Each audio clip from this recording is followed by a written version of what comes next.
Petra, sige na kasi. Pumayag ka na sa alok ko sa'yo. Pangungulit ni Isay sa akin. Ibinagsak ko ang isang palanggana ng mga damit na isasampay ko na lamang. At nakapamewang akong humarap sa kanya. Ano ka ba naman? Hindi naman ako ganun kagipit para pasukin ang trabahong yan, ano? Hanap ka na lamang ng ibang makakasama. Huwag ako. Litanya ko sa kanya. Paano ba naman kasi wala nang ibang ginawa ang babaeng ito, kundi kulitin akong sumama sa kanya sa pupuntahang event niya mamayang gabi. Wala na akong ibang kakilala na kasing Diyosa mo eh. Haist, ikay magtigil dyan, Isay. Alam mo naman na marupok ako kapag kagandahan ko na ang usapan. Litanya ko na ikinaningning ng mamata niya. Para pa siyang nagpa-puppy eye sa harapan ko. Pinagsiklop niya ang dalawa niyang palad. Sige na kasi, isang gabi lang naman, pumayag ka na. After this, hindi na kita kukulitin forever and ever again till death do us part. Dagdag na naman niya habang inaayos ko ang mga hanger na gagamitin ko sa pagsasampay. Talagang hindi niya ako tatantanan kapag hindi pa rin ako papayag. Napabuntong hininga ako at kaagad na inabot sa kanya ang isang kumpol ng hanger. Anong gagawin ko dito? Maang na tanong niya sa akin. Isampay mo yan. Kapag nasampay mo lahat yan ng maayos. Sige, papayag na ako sumama sa'yo mamayang gabi. Ha? Pero ang dami nito, sis. Reklamo niya sa akin. Akmang kukunin ko ulit ang hanger sa kamay niya pero inilayo niya ito sa akin. Heto na. Magsasampay na. Angil niya na ikinatawa ko. Nandito ako sa Manila para magtrabaho. Hinihintay ko na lamang ang tawag sa kumpanya na ina-applyan ko. Sabay kami ni Isay na lumuwas ng Manila at magkasama din kami sa apartment. Nasa Dubai bilang OFW ang nanay ko at si tatay naman ay may iba ng kinakasama. Nasa puder niya ang dalawa kong kapatid. Masakit kasi umalis si inay para sa pamilya namin pero wala na kaming magagawa. Sa totoo lang may tampo pa rin ako kay tatay. Dahil nagawa niyang magkagusto sa ibang babae at palitan si nanay, pero kahit pagbaliktarin ko man ang mundo, hindi na rin sila magbabalikan pa. Kinagabihan ay naghanda na siya ng isusuot namin. Nakilala daw niya online ang lalaki at humiling daw ito na magsama siya ng magandang kaibigan, kaya wala na akong magawa kundi i-expose ang nakatago kong beauty. Ito na lamang ang isuot mo, mas bagay to sa'yo. Akin na lang itong black. Wika niya sabay abot sa akin ng isang long red dress na abot hanggang talampakan ang haba. Pero may mahaba din itong hati sa kanan na bahagi at siguradong lilitaw ang may kaitiman kong legs dito. Hindi naman ako totally maitim. Kutis morena lang.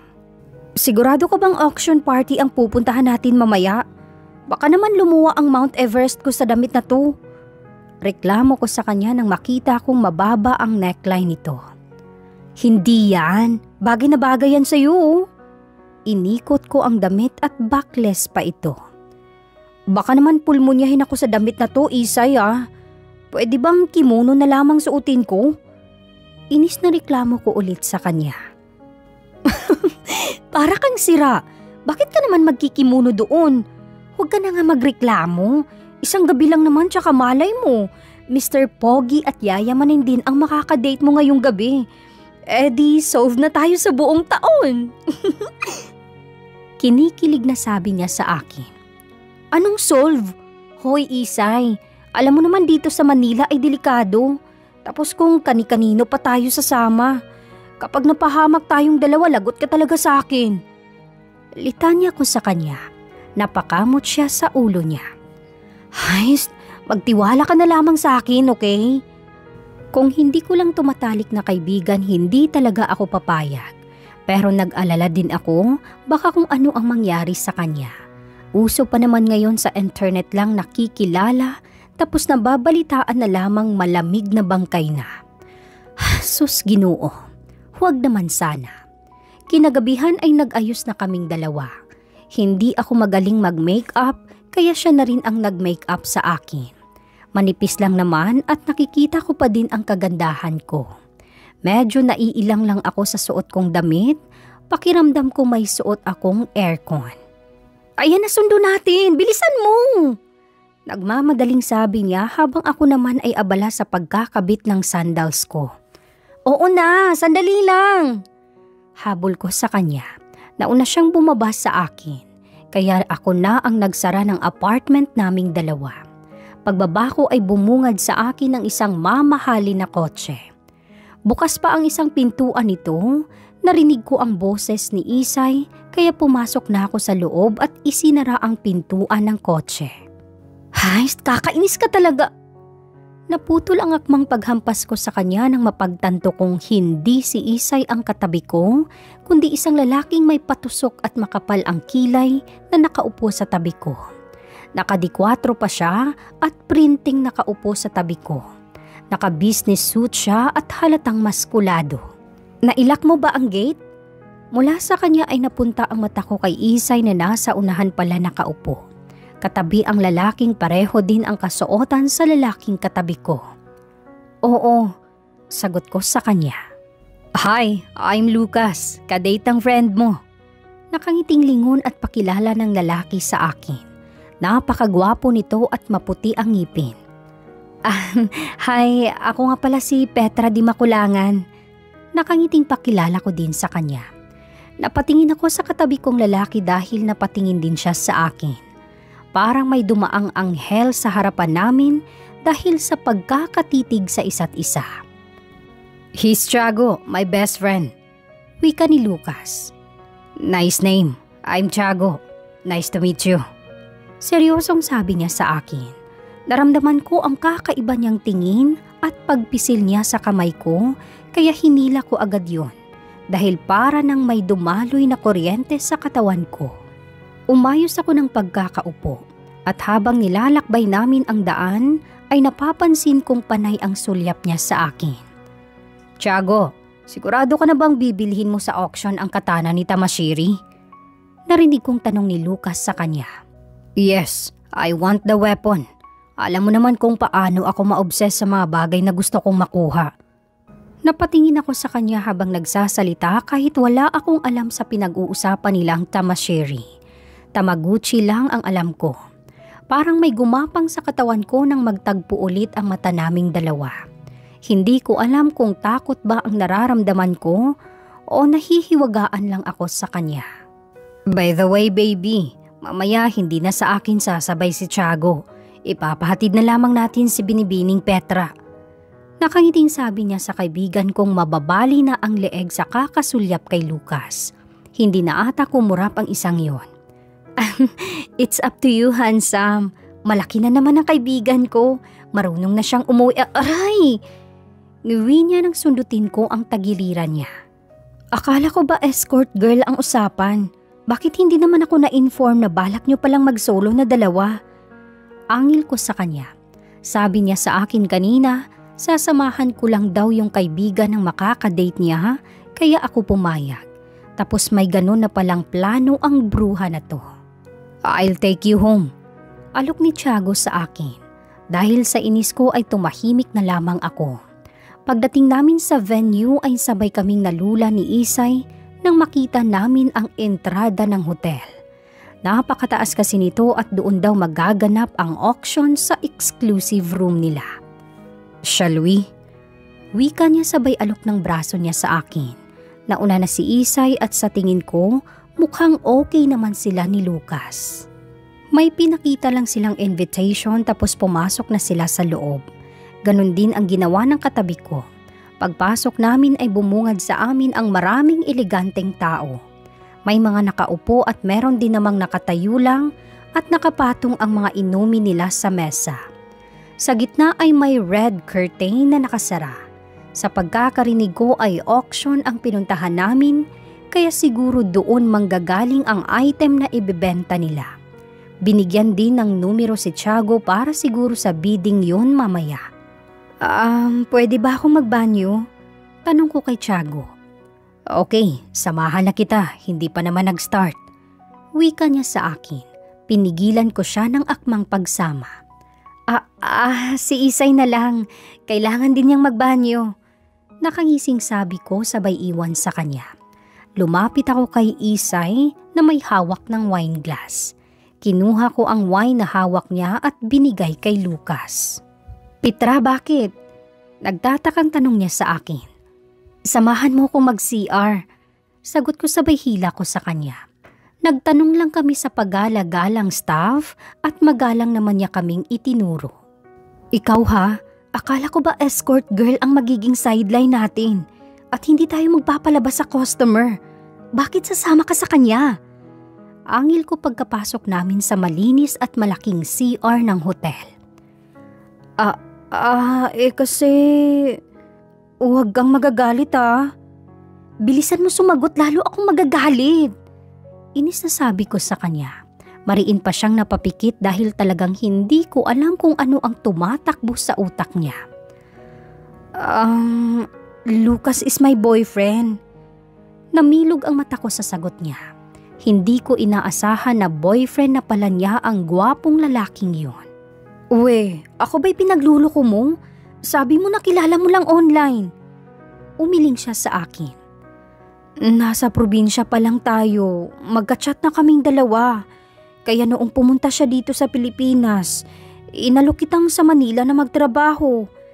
Ang totoo niyan, hindi talaga ako nag-a-apply. Kapag wala ako sa apartment, siya ang kasama ko. Ano? Nasisiraan ka na ba ng bait? May nangyari na ba sa inyo? Sunod-sunod na tanong ko sa kanya at napasinghap ako nang tumango siya sa akin.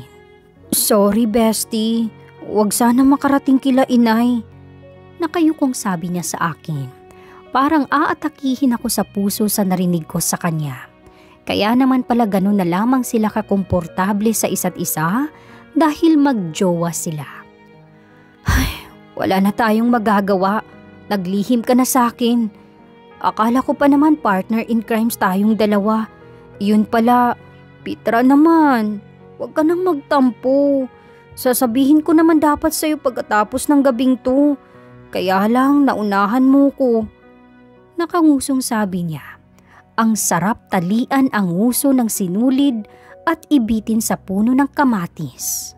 Ay, malaki ka na Isay. Sana naman mag-iingat ka. Alam mo naman sa panahon ngayon, delikado ang basta na lamang magtiwala. Huwag kang mag-alala.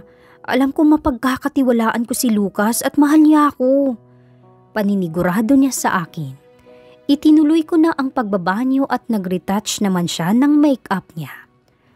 Basta kapag may nangyari na hindi maganda, tawagan mo ko or send mo sa akin ang address na pagdadalhan sa'yo ng lalaking yun.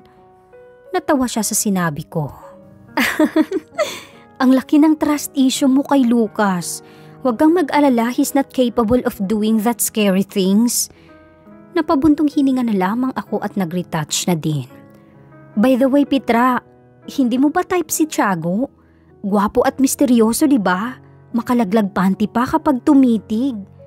Nakangising sabi niya sa akin. Hindi ko alam kung kaibigan ko ba talaga ito o bugaw.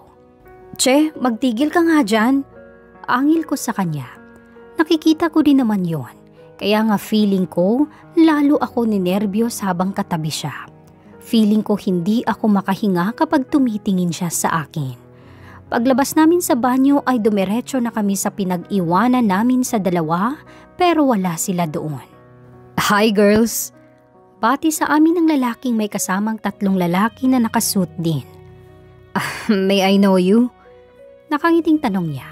Nagkatinginan kami ni Isay at nagsulyapan pero umiling siya sa akin at parang sinasabi ng tingin niya na huwag naming i-entertain ang 3. Pasensya na, may kasama kasi kami. Wika ko sa kanila dahil mukhang kahit sabihin namin ang mga pangalan namin, hindi nila kami titigilan. Mga mukha din silang hindi gagawa ng maganda. Akmang iiwas sana ako pero hinawakan ako sa braso ng isang lalaki. Masama bang magpakilala? Pasensya na ha, nagagandahan kasi kami sa inyong dalawa. Sasagot na sana ako ngunit may biglang sumulpot sa pagitan namin. Let her go. Seryosong utos ni Tiago sa lalaki. Naramdaman ko ang mas paghigpit ng hawak niya sa braso ko. Ako ang unang nakakita sa kanya kapag hindi mo siya binitiwan. Aalis kang walang braso. Banta pa ni Tiago. Masamang tingin ang ipinukol nila sa isa't isa hanggang sa tuluyan kong nahila ang braso ko sa lalaki. Totoo nga ang balita na may kayabangan ka. Hanggang saan ka naman kaya kayang iligtas ng kayabangan mo? Nakangising tanong ng lalaki at waring ayaw pa rin niyang tumigil sa pang-iinis. Sumilay ang nakakatakot na ngiti ni Tiago. Nabalitaan mo na rin ba kung anong ginagawa ko sa mga taong kagaya mo? Namutla ang lalaki pero agad din siyang tumalikod kasunod ang tatlo. What happened? Bungad na tanong ni Lucas, may bitbit pa itong panghimagas na isang plato at ipinahatong sa mataas na mesa. Nothing, just an insect.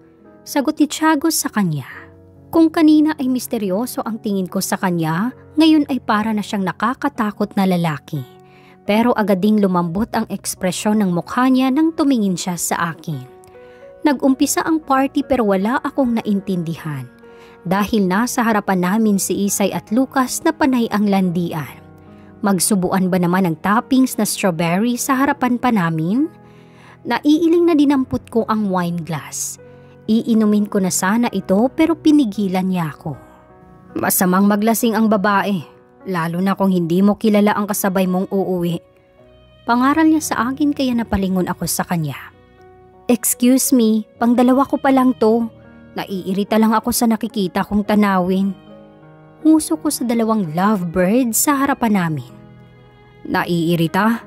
O naiinggit? Pwede rin naman natin gawin yon.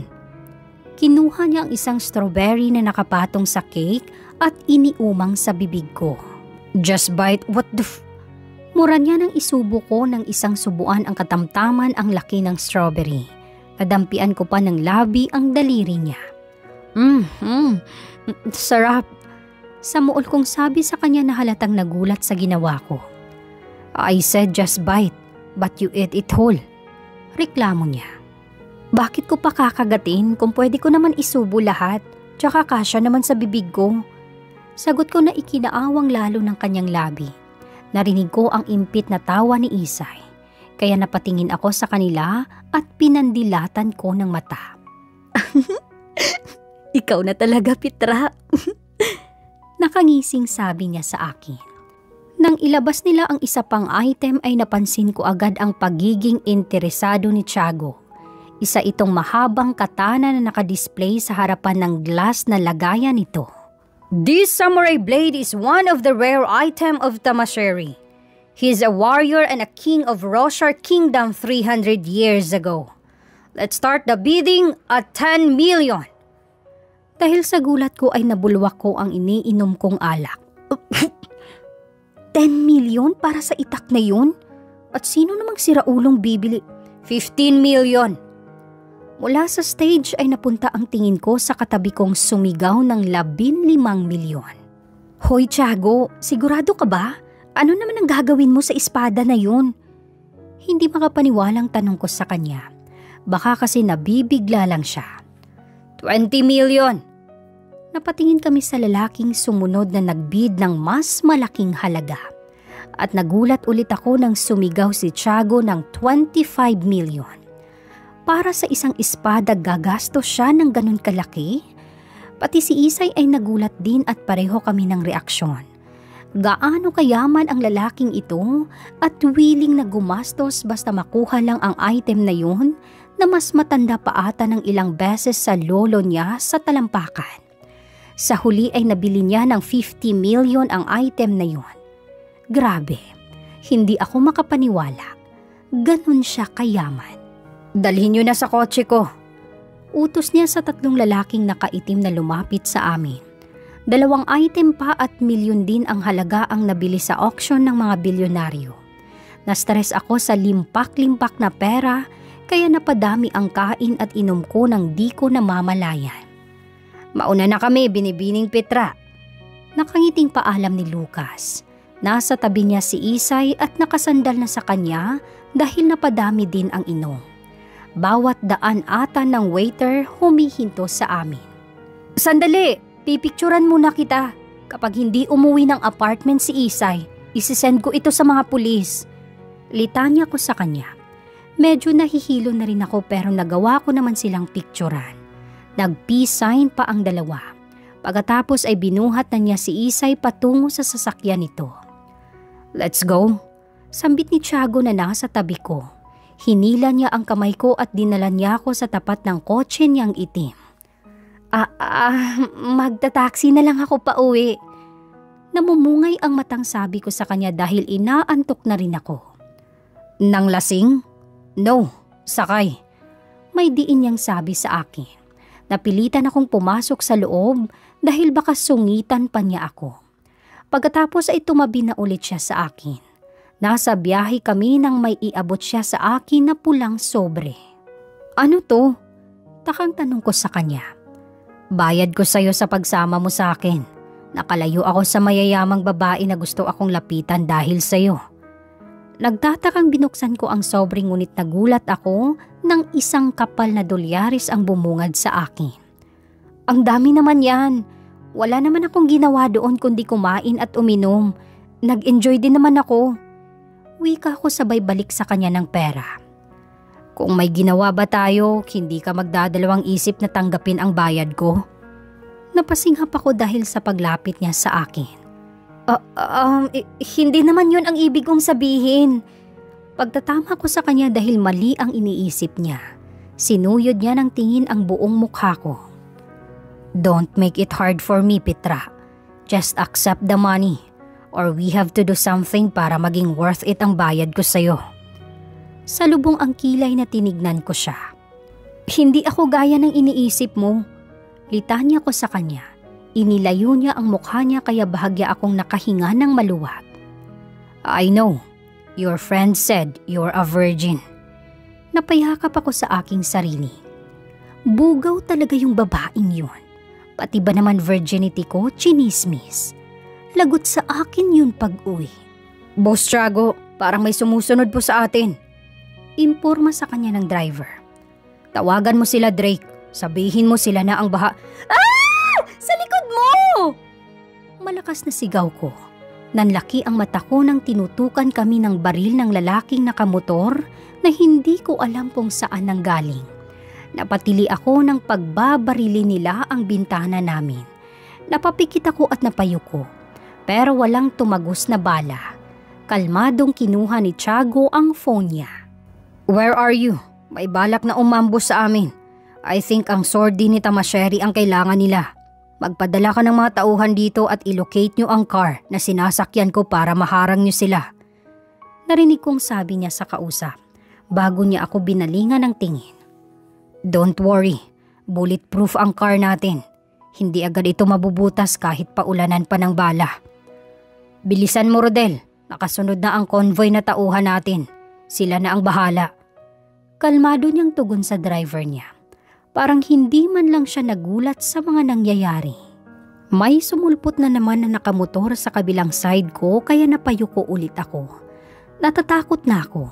Daig ko pa ang nasa movie na kung saan naghahabulan ang mga kotse at nagpapalitan sila sa pagpapaputok ng baril. Tumigil kami sa isang malawak na field. Wala akong ibang nakikita kundi helicopter sa hindi kalayuan. "Teka, saan mo ko dadalhin?"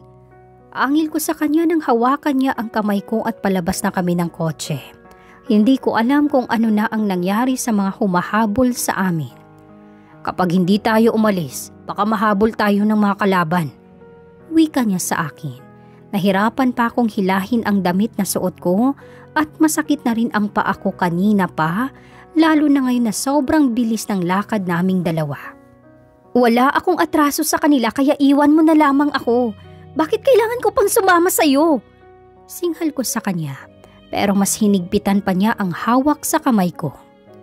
"Dumikit ka sa akin kaya siguradong pati ikaw ay malalagay sa panganib. At ayokong mangyari yon, Petra." Seryosong saan niya sa akin. Pagkarating namin sa helicopter ay umakyat na kami at pumasok sa loob. Ito ang unang beses na sasakay ako. At inaamin kong natatakot din ako dahil baka maaksidente kami. Nag-umpisang umikot ang propeller at tumakas ang hangin sa paligid hanggang sa tuluyan na itong umangat sa ere. Napahawak ako sa braso niya at napapikit. Nakakatakot. Hindi ako titingin dahil baka malula ako. Ilang minuto din ang nakalipas nang maramdaman ko ang pagbaba ng helicopter. "We're here." Nag-angat ako ng tingin sa mukha niya. Kalmado lang siya simula pa kanina. Paglinga ko sa paligid ay bukod sa mga ilaw, wala na akong makita dahil sa dilim. Hanggang sa tuluyang bumaba ang helicopter. "Nasaan tayo? Bakit dito mo ko dinala? Nasisiraan ka na ba?" Angil ko sa kanya. Tinapunan niya ako ng tingin at bahagya siyang ngumiti. Safe tayo dito. Natawagan ko na si Lucas at susunod din sila dito kasama si Isay." Hindi ko alam kung nasaang sitwasyon kami, pero masama ang kutob ko. Inalalayan niya akong bumaba at saka ko pa lamang napansin ang puting buhangin na tinatapakan ko. Nasa isla kami at tanaw mula dito ang isang nakatirik na napakalaking bahay. "Nakahanda na ba ang lahat?" Tanong niya sa sumalubong sa amin. "Yes, senyorito." Sagot naman ng lalaki sa kanya. Hinila niya ang kamay ko at sumunod naman ako sa kanya. Nakakamangha ang laki at lawak ng papasukan naming bahay. Gawa kasi ito sa modernong struktura at puro glass din ang salamin nito. "Dito muna tayo pansamantala habang hindi ko pa natutukoy ang mga nagtangka sa buhay natin." Sambit niya nang makapasok na kami sa loob ng malaking glass door. "Buhay mo lang, Tiago. Wala akong ginagawang masama kaya dapat hindi mo na ako dinala dito." Reklamo ko sa kanya. Marami siguro siyang atraso sa mga yun, kaya ganun na lamang ang kagustuhan nilang mapatay si Tiago. "Spend time with me here for your safety at para matapos na ang bangayan nating dalawa. I told you, magiging unsafe ka kapag inuwi kita sa inyo." Wala na akong magawa kundi ang sumunod sa kanya hanggang makapasok ako sa loob ng kwarto. Under renovation pa ang ibang kwarto, kaya dito muna tayo matulog sa iisang kama at... "Ano? Hindi pwede. Doon na lang ako sa sofa sa baba, malawak naman doon. Kaysa sa iisang kama tayo matulog, wala naman tayong relasyon." Putol ko sa sasabihin niya. Narinig ko ang pagbuntong hininga niya at humarap siya sa akin na seryoso ang tingin at nakakatakot. "Ako na sa sofa. Magpahinga na tayo." Turo niya sa sofa. Nagtanggal siya ng sapatos at coat. Puting polo na lamang ang natira sa kanya. Pagkatapos ay kumuha siya ng unan at dinala sa sofa tsaka siya humiga. Mabuti na lamang at malaki din ang sofa. Kasyang-kasya siya. Pagod na rin ako kaya nagbanyo muna ako bago ako matutulog. Nang magising ako kinabukasan ay wala na siya sa sofa. Maliwanag na rin sa labas. Tumayo ako at lumapit sa malaking salamin na pinto palabas ng veranda. Namilog ang mata ko sa ganda ng tanawin. Sobrang ganda kasi nito at isabay pa ang papasikat na araw. Mukhang pribado din ito. Huwag niyang sabihin na pag-aari din niya ang isla na ito. "Enjoying the view?" "Ay, kiki mo!"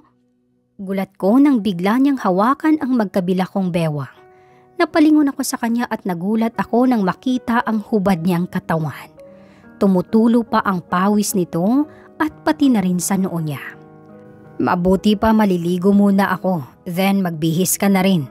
May dala akong damit ng kapatid ko, nasa ibabaw ng kama. Bago din ang underwear kaya don't worry. Sabay na tayong mag-breakfast mamaya pagkatapos ko." Nakangiting sambit niya bago niya ako tinalikuran at pumasok sa banyo. Napalapit ako sa kama at tinignan ang susuotin ko daw na damit. May kapatid pala siyang babae at sa tingin ko kasing katawan ko lang ang kapatid niya. Habang nasa isang banyo siya ay pumasok na rin ako sa kabilang banyo. Mabuti na lamang at bukod sa malawak, may 2 banyo din dito kaya hindi ako mahihirapan na gumamit. Pagkatapos kong maligo ay sinuot ko na ang t-shirt at maong na puting short. Komportable naman siyang isuot sa tingin ko din, bago nga ang underwear dahil may tag pa ito. Paglabas niya ay bihis na din ako. Nakaikot pa sa buhok ko ang puting tuwalya. Siya naman ay pumasok sa closet upang magbihis. Kanina pa nanunuyot ang lalamunan ko at masarap ng humigop ng pampainit sa katawan. Paglabas niya at tapos na akong magsuklay ng buhok. "Nice, mas maganda ka pala kapag walang makeup." Sambit niya na hindi ko inasahan. Nag-init ang pisngi ko dahil sa papuri niya. Marunong naman pala siyang tumingin ng maganda kahit morena. Sa bagay wala naman sa kulay ng balat ang kagandahan kundi nasa laman ng puso. Let's go, nakahanda na ang breakfast. Wika niya sabay hawak sa kamay ko. Nasasanay na siyang palaging hawak ang kamay ko. Wala namang problema sa akin. Ewan ko ba pero masarap sa pakiramdam ang paghawak niya. Inaamin kong malakas talaga ang dating niya at nakakahina ng tuhod ang mga titig niya dahil sa ipinakita niya sa akin kagabi. May part din sa utak ko na sinasabing lumayo ako sa kanya dahil gulo lang ang idudulot niya sa buhay ko. Nang makababa kami ay diretso kami sa tabing dagat. May nakaset up doon na table at chair. Sa ibabaw ng mesa ay nakalagay naman ang mga pagkain na masasarap. Bigla akong ginutom sa nakahandang breakfast. Sa apartment, pandesal at kape, solve na. Pero itong nasa harapan ko, pagkain ng mga mayayaman. Anong meron? Bakit ganyan kadami ang breakfast? Tsaka sino ang nagluto ng mga yan? Sunod-sunod na tanong ko. Ipinaghila niya ako ng upuan at naupo naman ako. It's a normal breakfast for me. Yung caretaker ng isla ko ang naghanda sa mga yan. Wika niya at saka humigop ng mainit na kape. Isla mo? You mean ikaw ang may-ari talaga nitong isla? Tumango siya sa akin at nag-umpisa na siyang kumain. Nakakamangha talaga ang buong isla dahil napakaganda nito. Feeling ko hindi totoong nangyayari ito sa akin. Pakiramdam ko na naginip pa rin ako. Sinabayan ko siyang kumain. Panaka-naka din ang sulyapan naming dalawa sa isa't isa. Kahit lalaki siya, napakahinihin niyang gumalaw. May table manners, samantalang ako na walang alam ay kung ano na lang ang madampot, kinakain ko sa paraan na gusto ko. Gusto kong makita niya ako kung ano ako. Minsan daw kasi nakikita yon sa kilos. Ayokong magpanggap sa harapan niya na ibang tao. Pwede ko bang malaman kung Petra Di Makulangan ba talaga ang real name mo? Tanong niya nang matapos siyang kumain. Nilunok ko muna ang bacon sa bibig ko at uminom ako ng tubig. Si Itay ko ang nagpangalan sa akin ng Petra. Paborito niya kasi ang movie na Petrang Kabayo ni Roderick Paulate kaya ipinangalan niya sa akin. Kwento ko sa kanya na ikinatawa niya kaya napasimangot ako. Hindi bagay sa'yo ang name mo. Masyado kang maganda para ipangalan sa isang kabayo sa movie. Nakangiting sabi niya sa akin. Tag-init na naman ang pisngi ko dahil sa sinabi niya. Type mo ba ako? Kasi panay ang puri mo sa akin. Pero tinatawanan mo naman ako. Yes, I like you. Sagot niya na hindi ko inasahan. What? Sigurado ka ba? Huwag mo kong patawanin, hindi nakakatawang biro yan. Naiiling na sabi ko na ikinaseryoso ng mukha niya. You're simple and gorgeous. That's why you caught my attention. Di nga. Salamat kung totoo man yan. Pero hindi mga kagaya mo ang type ko kaya sorry. Nag-iinarti kong sabi sa kanya. Narinig ko pa ang pag-angat ng sulok ng kanyang labi na parang hindi niya inaasahan ang magiging sagot ko. Pero napaangat ako ng tingin nang tumayo siya at humakbang palapit sa akin. Bakit? Kinakabahan na tanong ko. Mahirap na baka itumba ako nito nang wala sa oras. Yumuko siya at napalunok akong sumandal sa upuan. Hinawakan niya ang dulo ng baba ko at inangat. Nangaakit niya akong tinignan kaya napatingin ako sa nakaawang niyang labi. Fall in love with me then. Sambit niya na ikinaawang din ng aking labi. Ano daw? Fall in love with him? Pagkatapos ng sabihin yun ay binitawan niya ako. Tinalikuran niya ako at kinuha ang phone niyang nakapatong sa ibabaw ng mesa. Nagtungo siya sa tabing dagat habang may tinatawagan. Ano naman kayang tumatakbo sa utak ng lalaking yun? Pagkatapos naming kumain ay nag-ikot-ikot na din ako at nag-unat-unat sa harapan ng asul na dagat. Nakaka-relax at dinadala ng hangin ang mahaba kong buhok. Pumasok kasi si Tiago sa bahay. Hindi nakaka-boring dito kasi tahimik at may peace of mind. Nakakawala ng stress ang hampas ng alon. Nagpunta ako sa mga batuhan at naupo. Hinihintay ko din kasi ang pagdating nila Isay at Lucas dahil darating daw ito ngayong araw. Petra. Napalingon ako nang marinig ko ang pagtawag niya sa pangalan ko. Kapag siya talaga ang tumatawag sa akin, nagiging sosyalin ang tono nito. Ano yun? Kunot noon na tanong ko sa kanya. Humakbang siya sa mga bato at lumapit sa akin. Tumayo siya sa tabi ko. What are you doing here? Nag-iisip ka ba kung paano mo ako tatakasan? Tanong niya na ikinatawa ko. Hindi. Iniisip ko kung paano ako mai-inlove sa'yo ng ganun kaiksing panahon. Diretsyong sabi ko sa kanya. Isa din kasi yun sa tumatakbo sa utak ko. Paano kung kriminal pala siya? Gangster? Or hindi kaya mamamatay tao? Pero mukhang wala naman sa itsura niya. Sabi nga nila looks can be deceiving. Paano nga kung sa likod ng makalaglag panty niyang looks ay nagtatago pala dito ang mukha ng isang nakakatakot na nilalang. Tumayo ako at akmang iiwanan ko sana siya, ngunit nadulas ako sa batong may lumot. Napapikit ako at handa nang bumagsak sa tubig, ngunit mabilis niyang nahila ang kamay ko at kabigin ako pabalik sa kanya. Pumaikot ang kamay niya sa bewang ko at napasubsob naman ako sa matigas niyang dibdib. Bumilis ang tibok ng puso ko. Ngayon ko lang naramdaman ang yakapin ng isang lalaki. At mas sirep pala. Ang bango niya. Shit. Paano ko pipigilan ang sarili kong magkagusto sa kidnapper na ito kung sa amoy pa lang niya pakiramdam ko rumurupok na ang garter ng panty ko. Gusto kong kaltukan ang sarili dahil imbis na pigilan, mukhang hindi ko kakayanin ang karisma niya. Nang mag-angat ako ng tingin ay nakasalubong ko ang gray niyang mga mata. Mas matingkad pa ito dahil sa liwanag ng araw na tumatama sa kanyang mukha. We can start with a kiss. Sambit niya. Namalayan ko na lamang nabihag na niya ang aking labi. Nawindang ako ng tuluyan nang maramdaman ko ang malambot niyang labi. Ako lang ata ang dilat na nakikipaghalikan. Halos maduling na ako sa lapit ng kanyang makinis na mukhang wala man lang kapintasan. Naramdaman ko ang pagkabig niya pa sa bato ko para mas palalimin pa ang kanyang halik. Hanggang sa unti-unti ko na rin ibuka ang aking labi. Para akong nakalutang sa alapaap sa mga oras na ito.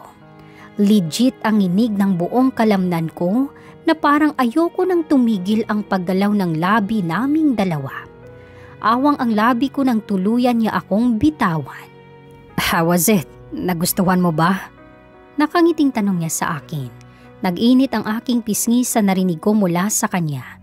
Kailangan bang itanong kung nagustuhan ko yung paglapa niya sa labi ko? Gumanti na nga ako kahit hindi ko alam kung paano. Hindi ako sumagot sa kanya at iniwan ko siya pero pagkababa ko pa lamang sa batuhan ay hinablot na niya ang braso ko. Why? Hindi mo ba nagustuhan? Pwede nating ulitin. Stop! Pigil ko sa sasabihin niya at may balak pa talaga siyang ulitin. Tinalikuran ko siya ulit at nagmamadali akong humakbang. Petra, di makulangan! Tawag niya sa akin. Lumingon ako sa kanya at inirapan ko siya. Nag-iinarte lang. Nagustuhan ko naman talaga pero nahihiya akong sagutin ang tanong niya. Bakit kasi kailangang itanong pa yon? Malalaki na ang hakbang ko pero nahabol pa rin niya ako. Ano ba ang gusto mong marinig? Kung nagustuhan ko ang nakaw na halik mo? Oo na, pero mali ito, Tiago. Litanya ko na ikinakunot na naman ng noo niya. Bakit mali? Pareho naman tayong single. At nasa tamang edad na rin naman tayo. Anong mali? Napabuntong hininga ako sa sinabi niya. Ayoko ng ganitong relasyon. Mabilisan lang. Wala pa tayong 24 oras na magkakilala pero nag-kiss na tayo. Mali ito. Hindi pa nga natin kilala ang isa't isa eh. Matagal na ito for me. Ang mabilis kung kagabi pa lang inangkin na kita. Nanlaki ang mata ko sa sinabi niya.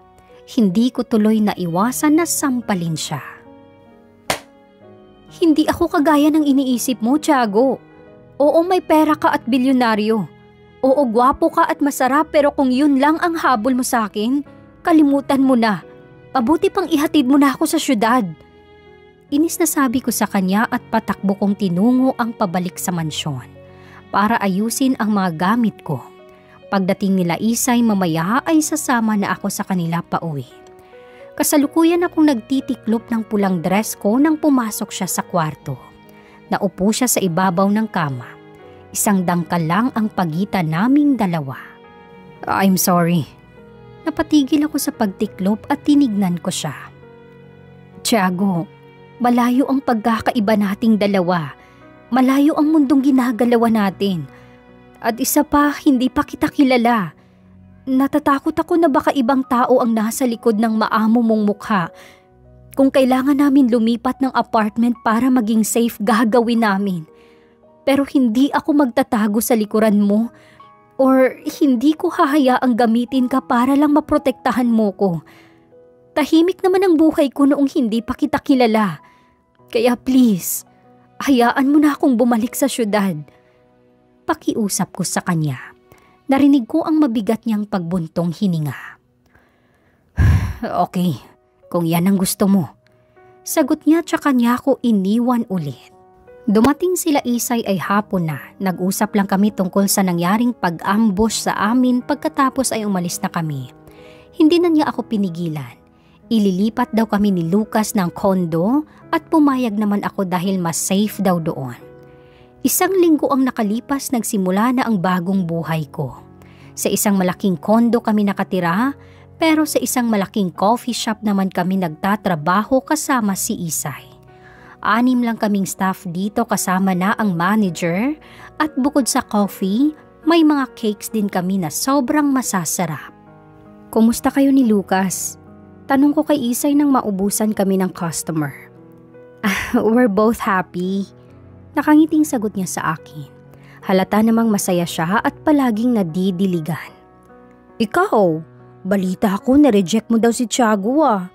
Sisi naman. Ano bang gusto mong maging boyfriend? Tambay at walang pangarap sa buhay? Litanya niya na ikinahaba ng uso ko. Gusto ko pa man din sana sabihin na namimiss ko si Tiago, kaya lang baka batukan ako kasi nagpakipot pa ako. Hindi naman sa ganun, Isay.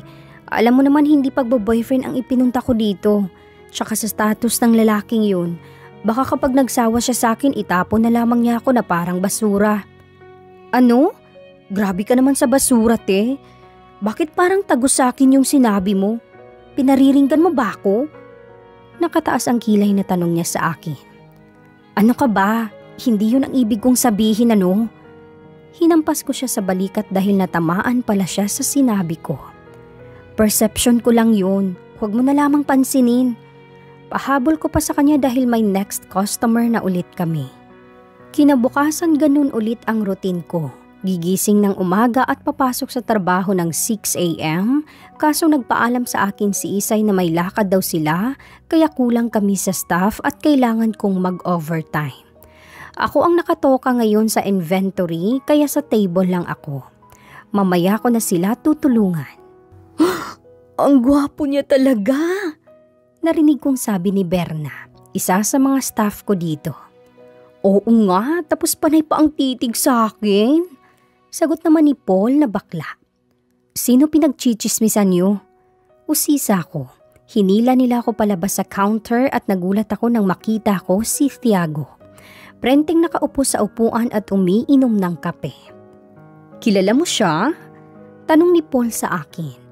Nagtama ang mata namin ni Tiago at sunod-sunod akong umiling. Hindi, baka kamukha lang niya ang kakilala ko. Katwiran ko sa kanya sabay talikod at bumalik na ako sa table ko. Coincidence lang ba na nagkita kaming dalawa? Tumibok na naman ng mabilis ang puso ko. Ilang araw na siyang tumatakbo sa utak ko, lalo na yung kissing scenes namin, kaya ngayong nakita ko siyang muli, legit ang kaba. Pagkatapos kong mag-inventory ay tumulong na ako sa pagsiserve ng coffee.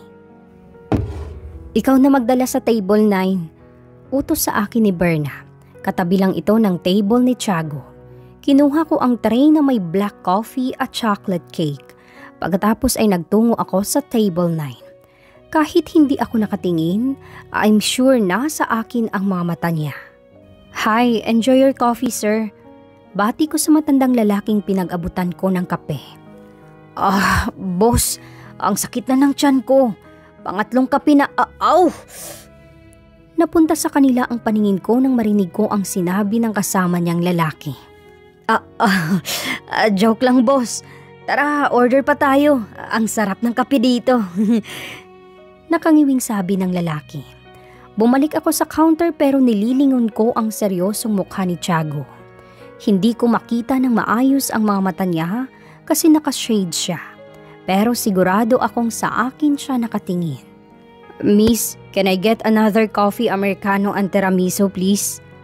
Narinig kong order ng kasama ni Tiago. Kanina pa sila dito at nakakailang order na din sila. Hindi kaya ako talaga ang pakay niya? Napunta ulit ako sa office dahil may inutos ang manager sa akin. Paglabas ko ay wala na sila. Mag-alas 7 na din ng gabi. At naglinis pa kami ng coffee shop bago kami nagsara. "Sabay ka na sa amin." Alok ni Paul sa akin, pero tumanggi ako sa kanya. "Malapit lang naman ang tirahan ko. Nilalakad lang, salamat." Paalam ko sa kanya.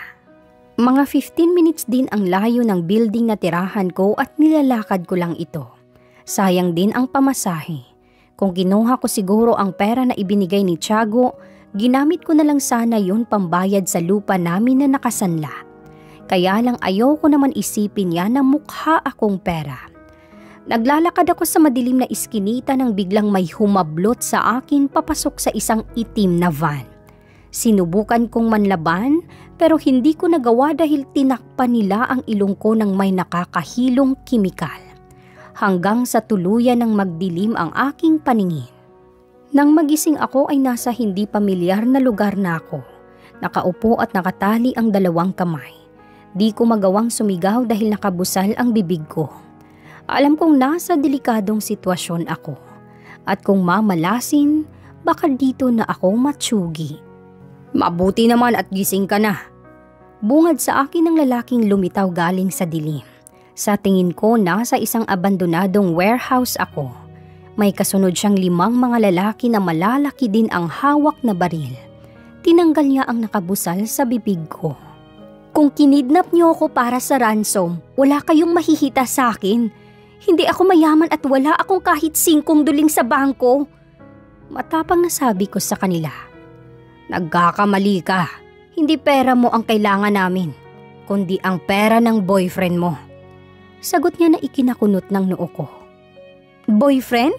Wala akong boyfriend ano? Kaloka ka? Pala desisyon yarn?" Litanya ko sa kanya. Nagtawanan silang 6 na parang mga nababaliw. "Huwag mo nang itanggi, miss. Alam namin na boyfriend mo si Tiago." "Ano? At sino namang marites ang nagsabi niyan sa'yo?" "Sisantihin mo na, mali kumalap ng impormasyon." Nagkatinginan silang 6 dahil sa sinabi ko. "Boss, sumagot na si Tiago sa kabilang linya." Humihingal na sabi ng lalaking kakarating lang. Nang banggitin niya ang pangalan ni Tiago ay na-excite ako ng very light. Pero hindi ko pa rin nakakalimutan na nasa panganib ang buhay ko. "Nasa amin ang girlfriend mo." Nakangising sabi niya sa kausap. "Hindi ko nga siya boyfriend. Ang kulit mong panot ka." Impit na hiyaw ko nang sampalin niya ako. "Pasensya na, Tiago. Dumulas ang kamay ko." Hawak ko ang nasaktang pisngi at para akong nabingi sa lakas ng sampal ng panot na ito. "Sorry. Hindi ko naman sinasadya. Huwag kang magalit." Nakangising sambit niya. 1 billion kapalit ng jowa mo. Antayin ka namin hanggang alas 12 ng hating gabi dito. Kapag hindi ka dumating, ulo ng girlfriend mo ang ipapadala namin sa'yo." "Hoy! Ang sama mo!" Singhal ko sa kanya. Pero baliwala ang pagsigaw ko dahil mga masasama silang tao. Binaba niya ang phone at nakangising tumingin sa akin. 2 oras lang ang binigay namin sa jowa mo. Kapag hindi siya dumating, pasensyahan tayo." Banta niya sa akin. Mga hayop kayo! Ang lalaki ng katawan ninyo, hindi kayo magbanat ng buto para kumita! Sigaw ko sa kanilang lahat. Nagtawanan ulit sila pero mukhang hindi natuwa si Panot sa sinabi ko. Nagulat ako nang bigla niyang hilahin ang kwelyo ng damit ko. Tumalsik ang 3 botones nito sa sahig, kaya lumantad na ang panloob kong nakatakip sa chocolate heels ko. Alam mo ikaw, kanina pa ako naririndi sa sigaw mo ha. Alam mo ba ang atraso ng lalaking yun sa akin? Pinatay niya ang kuya ko, kaya hindi lang pera niya ang kailangan ko. Pati buhay niya, kukunin ko. Singhal niya sa akin. Kung kanina matapang pa ako, ngayon tuluyan nang nangilid ang luha ko. Dahil sa takot sa maaring mangyari, lalo na nang sinabi niyang tatapusin niya ang buhay ni Tiago. Paano naman ako? Paano na ang magandang lahi na pwede sana namin mabuo? Sayang naman. Kung siya ang may atraso sa'yo, dapat siya ang kinidnap mo at hindi ako. Sagot ko sa kanya. Kahinaan ng mga tao ang mahal nila sa buhay. Kaya ka nandito. Kung talagang mahal mo siya, edi samahan mo siya sa kabilang buhay. Binitawan niya ang kwelyo ko at binalik ang busal sa bibig ko bago nila ako tinalikuran. Paano kung hindi siya dumating? Paano kung wala siyang 1 bilyon? Mamamatay akong virgin sa mundo. Ay, ang saklap naman ng buhay mo, Petra. 1 oras ang mabilis na lumipas at bumalik sila, mas madami pa siyang kasama. Bumukas ang kawayan na pinto at bumungad sa akin ang nag-aalalang mukha ni Tiago. Petra, sinaktan ka ba nila? Tanong niya sa akin. Ang siraulong tong talaga pumunta dito para matsugi. At wala pa siyang kasama. Umiling ako sa kanya bilang sagot. Matalim ang tingin na ipinukol niya sa lalaking pumagitna sa amin. Dala ko na ang 1 bilyon. Pakawalan mo siya ngayon din. Utos ni Tiago sa kanya. Kalagan niyo siya! Singhal ng lalaking Panot sa mga tauhan niya. Kinalagan nila ako at habang ginagawa nila yun, hindi napuputol ang eye contact namin ni Tiago. Bumaba din ang tingin niya sa nakalantad kong dibdib at nakita ko ang paggalaw ng panga niya. Di ba sabi ko huwag siyang hahawakan? Igding ang pangang sabi niya. Hindi ko siya hinawakan. Masyadong maingay ang girlfriend mo kaya muntik ko lang siyang saktan. Pero nakapagpigil pa naman ako. Nakangising sagot niya kay Tiago. Nang matanggal na ang lahat ng tali ko ay tinanggal ko naman ang busal ng bibig ko. Oh, ilapit mo yan dito. Utos niya ulit kay Tiago.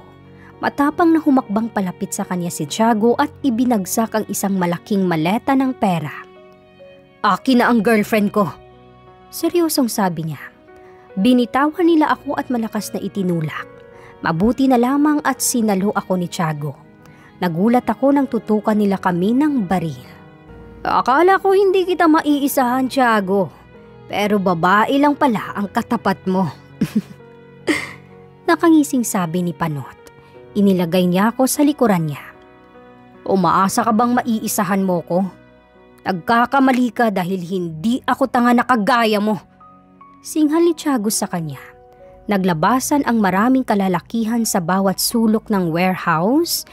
Hindi ko alam kung makakalaban ba sila o kakampi ni Tiago. Walang hiya ka! Umalingaw-ngaw ang putok ng baril at nagkislapan ang mga dulo nito.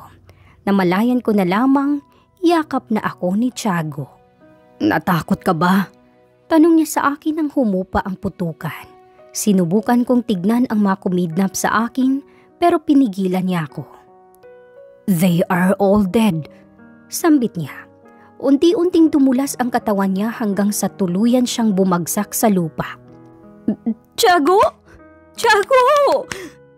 Nag-aalalang tapik ko sa kanya. Nakita ko na lamang ang pulang likido na tumatagas sa tiyan niya. May tama ka? Nangingilid ang luhang sambit ko sa kanya. Hinawakan niya ang aking pisngi. I miss you like crazy. Mahinang sambit niya. I miss you too. Pero mamaya na yan. Kailangan ka namin dalhin sa ospital. kaya tumayo ka dyan. Tulungan niyo ako. Petra, will you be my girlfriend? Ay, nabuang na. Ano? Naghihingalo ka na nga, ganyan pa ang itatanong mo. Inis na sabi ko sa kanya. Gusto kong mamatay ng masaya. Kaya please, answer my question. Do you want to be my girlfriend? Ulit pa niya. Gusto ko siyang batukan dahil imbis na dalhin sa ospital, kung ano-ano pa ang lumabas sa bibig niya. Ay, oo na. Yes na. Girlfriend mo na ako, kaya tumayo ka na dyan. Hindi ko na natuloy ang sasabihin ko nang kabigin niya ang bato ko at siniil ako ng halik sa labi. Same pa din kung gaano ko ito natikman noon. Congratulations, boss! Sigawan nila at palakpakan. May pinagmanahan din itong mga tauhan niya. Sarap pag-untugin. Halos nahigop na niya ata ang buong lakas ko dahil sa halik na yun. Kung hindi siya nawalan ng malay, baka mas tumagal pa ang paglapa niya sa akin bago namin siya madala sa hospital.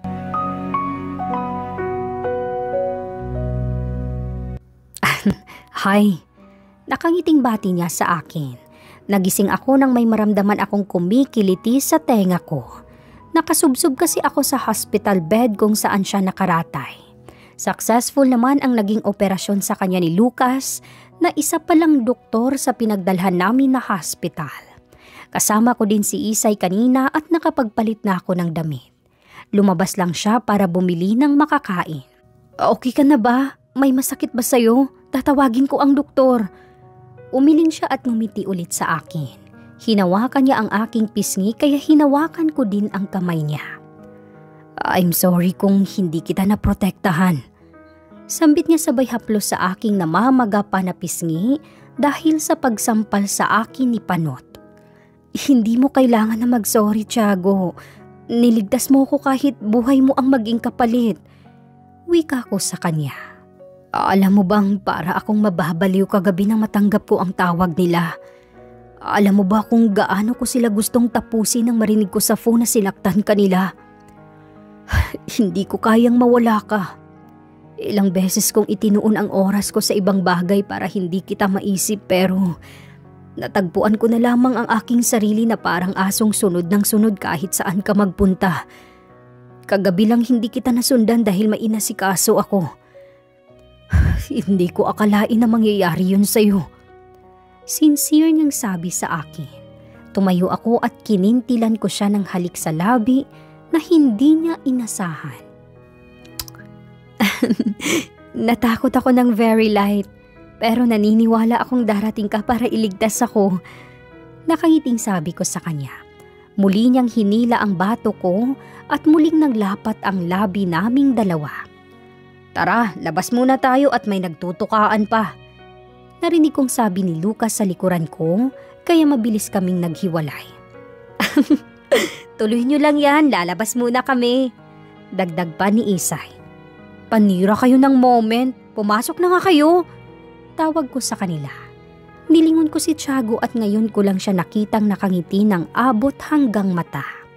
Nanganib na ang buhay pero halatang masaya siya. Lumipas ang 2 linggo ay hindi na naging normal ang takbo ng buhay ko. Paano ba naman kasi hindi na niya ako pinayagan na magtrabaho sa coffee shop? 1 linggo din siyang nagpagaling sa hospital at ako ang nag-alaga sa kanya. Ngayon ay papasok na ako sa panibago kong trabaho sa opisina. Mas malaki ang magiging sahod ko bilang sekretary ni Mr. Hoffman. Si Lucas ang nagpasok sa akin dahil kakilala daw niya ito. Ang alam ko nasa isla ngayon si Tiago at may aayusin daw siyang construction doon. Palagi naman kaming nag-video call tuwing gabi at palagi din niya akong pinupuntahan sa kondo ko. Kumakain kami at nanonood ng movie ng magkasama. Minsan nakakatulog na lamang ako sa bisig niya at nagigising na lamang ako kinabukasan, nasa kama na ako. We do a lot of kissing pero hindi siya lumalagpas pa doon. He respect me at nararamdaman ko yun. Nag-asawa na kasi si Isay dahil buntis na kay Lucas at umuwi sila ngayon sa probinsya para ipakilala ito sa kanyang pamilya. Kinakabahan akong pumasok sa opisina ni Mr. Hoffman. Hindi ko kasi alam ang itsura nito. Pero balita ko, pogi daw ito. Naririnig ko kasi sa mga nag-uusap na receptionist kanina. Malaki din ang building na ito. "Come in!" Narinig kong sagot niya nang sunod-sunod akong kumatok. Pagbukas ko ay nagulat ako nang makita ko si Tiago. "Hi baby!" Sambit niya sabay hila sa bewang ko at siilin ako ng halik sa labi. Teka, time first!" Pigil ko sa kanya. "Anong ginagawa mo dito?" Nagtatakang tanong ko sa kanya. "Simple lang. I'm your boss and you're my baby secretary." Nakangiting sambit niya na ikinaawang ng aking labi. "Ikaw si Mr. Hoffman?" Hindi makapaniwalang tanong ko sa kanya. "Yes, wala nang iba." Nasapo ko ang aking noo. Mukhang naisahan din ako ni Lucas. Bagay nga sila ni Isay, pareho silang nang iiskam. "Hindi ka ba masaya? Araw-araw na tayong magkasama." Nakangiting tanong niya sa akin. Umikot siya sa likod ko at pumaikot din ang braso niya sa bewang ko. Siniksik niya ang mukha niya sa pagitan ng leeg ko. Damn, kung ganito kabango ang magiging sekretary ko, hindi ko na palalabasin ang opisina ko. Litanya niya sa akin. "Tiago, baka may makakita sa atin." Reklamo ko sa kanya. Ayokong pagchismisan kami dito sa trabaho. Opisina ko lang ang nandito sa floor na to. Yung kabila is kondo ko. Kaya kung ayaw mo dito, lipat tayo doon. Wika niya. Hindi pa ako nakasagot na hila na niya ako sa kabilang pinto at bumungad nga sa akin ang malawak na kondo niya. "Wow! Do you like it?" Tumango ako sa kanya. Naupo siya sa sofa at hinila niya din ako paupo sa kanyang kandungan. Napakapit ako sa kanyang leeg. "Ang totoo niyan, hindi naman talaga sekretary ang magiging papel mo dito sa opisina ko. Gusto kong magtrabaho ka for me. Dito ka sa kondo ko. Ipagluto mo ko para matikman ko naman kung gaano kasarap ang mga luto ng magiging misis ko." "Ano?" Pinisil ko ang makinis niyang pisngi. "Paano kung hindi pumasa sa panlasa mo ang mga lulutuin ko?" Simangot na sabi ko sa kanya. Di hahanap na lang ako ng bago." Aray! Aray! Pinaghahampas ko siya sa balikat pero nakuha pa niyang tumawa. Di maghanap ka, aalis na nga ako." Tatayo pa lamang ako pero nahuli niya ulit ang kamay ko at inihiga niya ako sa sofa. Nanlaki ang mata ko nang pumatong siya sa akin.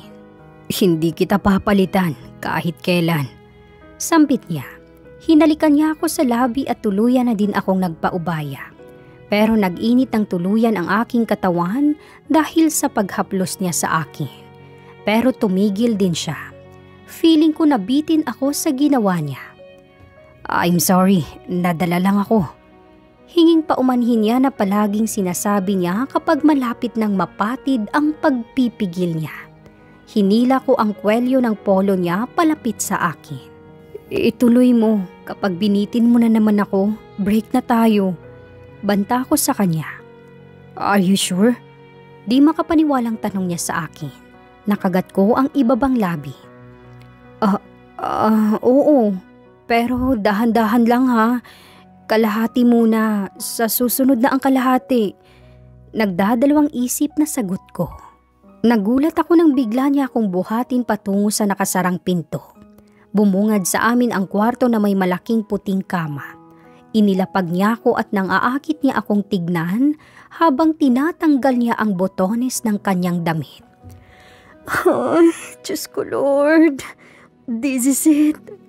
Namilog ang mata ko nang makita ko ang kanyang kargada. "Ay, dako besh, dako, Dax." Parang gusto ko nang mag-back out pero mabilis na niya akong dinaganan. Napahawak ako sa hubad niyang dibdib. Full size na ba yan?" Kinakabahan na tanong ko sa kanya. Hindi pa." Nakangiting sagot niya sa akin. Aliw na aliw sa mukha kong natatakot na baka mawasak ang kuweba at makakita ako ng maraming shooting star kapag nagkataon. Nag-umpisa siyang halikan ako sa labi kaya nawala na naman ang pangamba ko. Bahala na si Batman. Panindigan mo yan, Petra. At ayun na nga, nabiyak na ako ng tuluyan pero satisfied naman at masarap.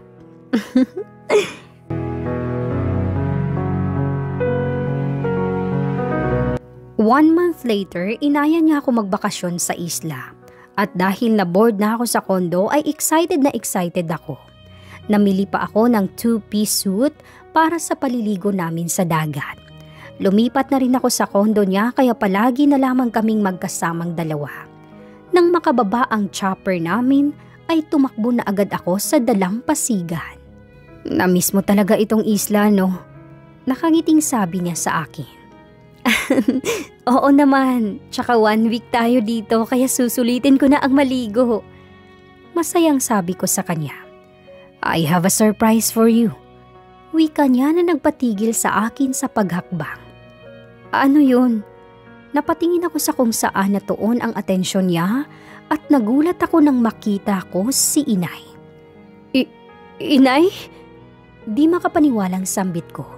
Tumakbo ako palapit sa kanya at mahigpit niya akong niyakap. Anak! Sambit niya. 10 taon din kaming hindi nagkita at malaki na ang tinanda ni Inay. Napaiyak na ako ng tuluyan dahil sa kaligayahan na niyakap ko siyang muli. Sobrang saya ko. "Ate!" Naglabasan ang aking mga kapatid at yumakap din sila sa akin. Nandito silang lahat at pati na rin si Itay at kinakasama niya. Napalingon ako kay Tiago at naghahanap ng sagot sa maraming tanong ko. "Gusto kong nandito sila sa kasal natin, kaya pinapunta ko sila dito para makasama mo ang pamilya mo." Wika niya sa akin. Dahil sa labis na kaligayahan ay napaiyak na ako at napayakap sa kanya. Akala ko biro lang ang proposal niya last night, pero totoo palang gusto na niya akong pakasalan.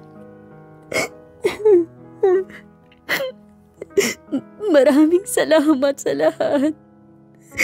Maraming salamat." Humihikbing sambit ko. Mahigpit na yakap din ang isinukli niya sa akin. Naging masaya ang pagtitipon namin buong maghapon. Tawanan at masaganang pagkain ang pinahain ni Tiago sa aking pamilya. Nalaman ko din na may afam na pala si Inay at mabait daw ito. Kahit naging masakit ang paghihiwalay nilang dalawa ni Itay, ngayon ay tanggap na nila ang nangyari sa aming pamilya at kailangan ko na din ang tanggapin yun dahil masaya na sila pareho sa pinili nilang buhay. "Ano ang iniisip mo?" Tanong ni Tiago habang nakatanaw ako sa dagat. Gabi na at namamahinga na sila sa guest room. "Ikaw, kung bakit mo ginawa ang lahat ng to?" Sagot ko sa kanya. Yumakap siya sa likuran ko. "Lahat kaya kong gawin para sa iyo, Petra." Sagot niya sa akin. Humarap ako sa kanya at ikinawit ko ang aking kamay sa leeg niya. Halos 1 dangkal na lamang ang layo ng mukha naming dalawa. "Thank you for everything. I promise na ibabalik ko lahat ang kabutihan na ginawa mo para sa akin." Umiling siya sa akin. "Hindi ko kailangan ng anumang kapalit. Manatili ka lang sa tabi ko habang buhay. Sapat na yun para sa akin." Sagot niya. Masarap sa pakiramdam ang lahat ng mga sinambit niya. Hinalikan ko siya sa labi. "I love you." Wika ko sa kanya. Hinalikan din niya ako. At nauwi sa magdamaga na laban ang una naming gabi sa isla. Pagkatapos ng naging kasal namin ay bumalik na ulit sila Itay sa probinsya. Andun daw kasi ang buhay nila. Binigyan sila ni Tiago ng mas malaking lupa na masasaka. Yun ang pinili nila kaysa mamuhay ng marangya sa syudad. Si Inay naman ay sa dating kondo ko nakatira. Kasama ang mga kapatid ko para dito na mag-aral. Ayoko man pero yun ang gusto ni Tiago. Bilang asawa ko ay sinunod ko na lamang ang desisyon niya dahil gusto niyang mag-focus daw ako sa kanya at para wala na daw akong iisipin pa. After 2 weeks ay bumalik na din kami sa Manila. Balik normal na buhay bilang asawa ni Tiago. Nakaramdam ako ng pangangasim ng sikmura kaya napatakbo ako sa banyo. Han, bakit? Nag-alalang tanong niya sa akin. Nagising din siguro siya. Madaling araw pa lamang. Wala ito, Han. Sinisikmura lang ako. Sagot ko sa kanya. Pumasok siya sa loob at hinaplos ang likod ko. Hindi kaya buntis ka na? Pinatay ko ang gripo pagkatapos kong magmumo. Oh my God! Bulalas ko. Anong date na ba ngayon? Dahil sa pagkabisi ko, hindi ko na naalala na lagpas na pala ako sa dapat menstrual days ko. Why? Is there anything wrong? Nag-aalalang tanong niya. Kaagad ko siyang inaya na magpa-check up sa OB-GYN dahil feeling ko pregnant na ako. Tinawagan niya agad si Lucas para tanungin kung saang clinic nagpapa-check up si Isay at excited pa nitong sinabi na magkakaroon na din kami ng baby kahit wala pa namang kasiguraduhan. Parang mas excited ka pa sa akin na kulang na lang paliparin mo ang kotse mo. I'm sorry, Han. Sino ba naman ang hindi ma-excite kung magkakaroon tayo ng anak, di ba? Alam mo naman half senior na ako. Nakangiting sagot niya sa akin. 10 years ang tanda niya sa akin pero malakas pa rin naman ang tuhod niya. Subok ko na yon kaya alam kong makakadami pa kami if ever. Congratulations, Mrs. Hoffman. You're 4 weeks pregnant. Nangilid ang aking luha nang marinig ko ang sinabi ng doktor. Napahigpit din ang hawak sa kamay ko ni Tiago. Really, Doc? Di makapaniwalang tanong niya. Yes, but we need to wait for 2 months para ma-confirm yung heartbeat ng baby. For now, you need to take vitamins for your safe pregnancy. Nakangiti kaming lumabas ng clinic. I'm very happy. Nagbunga na rin ang gabi-gabing pagtatanim ni Tiago ng punla niya sa akin. Narinig mo ba ang sabi ng doktor? Bawal daw ang stress sa buntis kaya dapat lagi akong good mood. Wika ko sa kanya pagkapasok namin sa kotse. Simula nang makilala kita nagbago na ako, Petra. Hindi na ako ang dating Tiago. Ikaw ang nagpabago sa akin. At habang buhay kong ipagpapasalamat dahil nakilala kita noong gabing yon. Wala siyang pinangako na hindi niya tinupad. Tiago is a responsible husband. Gwapo na, yummy pa, at malaki pa ang hotdog. I was blessed enough to be his wife, and I'm sure na magiging mabuti din siyang daddy sa magiging anak naming dalawa. 5 years later, 4 na ang anak namin ni Tiago. Nagkaroon kasi kami ng twins. Mahirap pero kinaya ko naman dahil full-time siyang nakasupport sa akin physically and emotionally. At never siyang nagbago sa pagmamahal niya para sa akin. Yun nga lang kailangan ko din siyang bigyan ng oras ko nang sa ganun hindi ko sila both mapabayaan. Natutunan ko na hindi pala madaling maging ina, lalo na kung mahirap ang buhay. Maswerte na lang ako dahil may Tiago na dumating sa buhay ko at naging ama ng mga cute babies ko. Mommy! Daddy! Wake up! Mommy! Daddy! Narinig kong sunod-sunod na katok nila sa pintuan namin. Andyan na ang mga little monster. Aagawin na naman nila ang mommy monster ko. Reklamo ni Tiago na nagising din sa ingay ng mga bata. Naka-boxer pa rin siya at napilitan na tumayo. Binuksan niya ang pinto at nagmamadaling magpasukan ang mga anak namin at tumakbo patungo sa akin. Mommy! Good morning! Yakap at halik ang pambungad nila sa akin tuwing umaga. Ako, walang kiss at hug. Nagtatampo na reklamo ni Tiago sa kanila. Daddy, sabi mo pupunta tayo ng Disneyland, di ba? Let's go na! Pangungulit ng panganay namin na si Sebastian. Nako, hindi pwede ngayon, Seb, at may importanteng work si Daddy. Nalungkot sila sa sinagot ni Tiago. Nangako ka sa mga bata, Tiago. Wika ko sa kanya. Maiiyak na sila dahil akala nila hindi na kami tutuloy mamaya sa pag-alis. Okay, give us 1 hour ni Mommy. Doon muna kayo sa yaya niyo, tutuloy tayo sa Disneyland. Yay! Yay! Nagulat ako sa sinabi niya. Nabuhayan sila ng loob at mabilis na nagbabaan sa kama. Pagkasara ni Tiago sa pinto, ay mabilis siyang lumapit sa akin. Ano yung 1 hour? Usisa ko dahil matagal na naman namin nausapan ang araw na ito, nakisakay lang ako sa kanya kanina. Paggapang siyang lumapit sa akin, kaya napasandal ako sa headboard ng kama.